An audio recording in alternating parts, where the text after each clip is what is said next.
1% vote পাইলেও কোনো দল 3টা এমপি পাবে না। অতএব বাংলাদেশের ভোট প্রচার কোনো সম্ভাবনা নাই।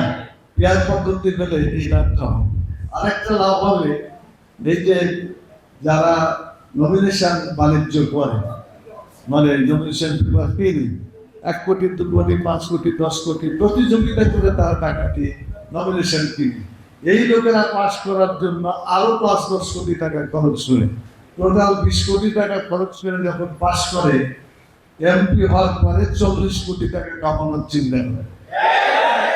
যার ফলে এই যে চাঁদাবাজি, টেন্ডারবাজি, হল দখল করা, জমি দখল করা, কি না দখল আছে সব দখলবাজি, এরপরে তারা টাকা ইত্যাদি অন্যায়ভাবে আহরণ করার কারণে সমাজের পরিবেশ খারাপ হয়, রাস্তারুটি হয়, খুনখারাপি হয়, মামলা হয়, মানুষ আরামে থাকতে পারে না। তাদের অত্যাচারে জনগণ অতিষ্ঠ হয়ে গেছে। এই জন্য হবে বলে আশা করা যায়। আপনাদের বোঝা গেছেন? এই জন্য আমরা আমরা নির্বাচনে যেমন একটা বলি নাই, এটা হয়তো কারো এবং স্লিপ অফ দি ভাব হতে পারে, স্লিপ অফ দি টাং হতে পারে। আমাদের সিদ্ধান্ত, আমরা দেশটাকে নির্বাচনমুখী করতে চাই। মিথ্যা পরাজিত হবে, আর মিথ্যা পরাজিত হওয়ার জন্য দুনিয়াতে এসেছি, এটা কখনো টিকে থাকার জন্য নয়। সম্মানিত ভাই এবং বোনেরা, তাহলে ঐক্যবদ্ধভাবে সংগঠনকে এগিয়ে নিয়ে যেতে হবে। নাম্বার 2 যেটা বলতে চাই, এটার জন্য 2টা জিনিস আল্লাহ চেয়েছেন। কয়টা জিনিস চেয়েছেন? 2টা।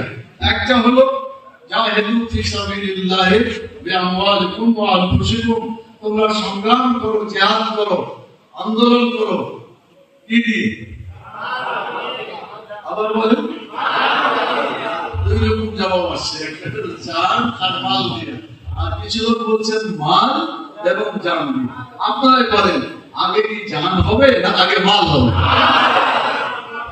আচ্ছা, যদি আগে জান দেন, আপনারা যারা জান দিতে চেয়েছেন, ও যদি জান দিয়ে চলেই যাবে আল্লাহর কাছে, জীবনে আর মাল দেওয়ার চান্স পাবে?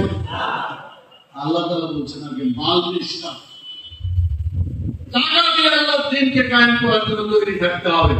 সাহাবায়ে কেরাম, নবী রাসূলগণ, তারা আল্লাহর পথে মাল খরচ করেছিলেন, করেছেন না করেন নাই?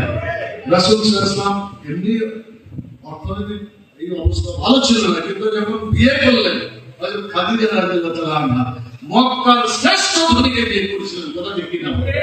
এবং তার টাকাগুলো ইসলামের পথে খরচ করতে করতে অবস্থা এমন দাঁড়ালো, তাই মক্কা থেকে প্রায় 70-75 কিলোমিটার দূরে ওখানে যাবে, এটা একটা ঘোড়া বা একটা উট কেনার যে পয়সা দরকার ছিল তার হাতে ছিল।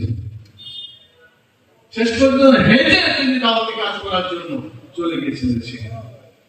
তাহলে তার হাতে যা ছিল সব আল্লাহর পথে কি করেছেন? খরচ করেছেন। হয়তো আল্লাহকে জীবনের শেষ যুদ্ধ যেটা ছিল, আপনাদের নিশ্চয় জানা আছে, মনে আছে শেষ যুদ্ধটা? সুদা আলোচনা করা হয়েছে।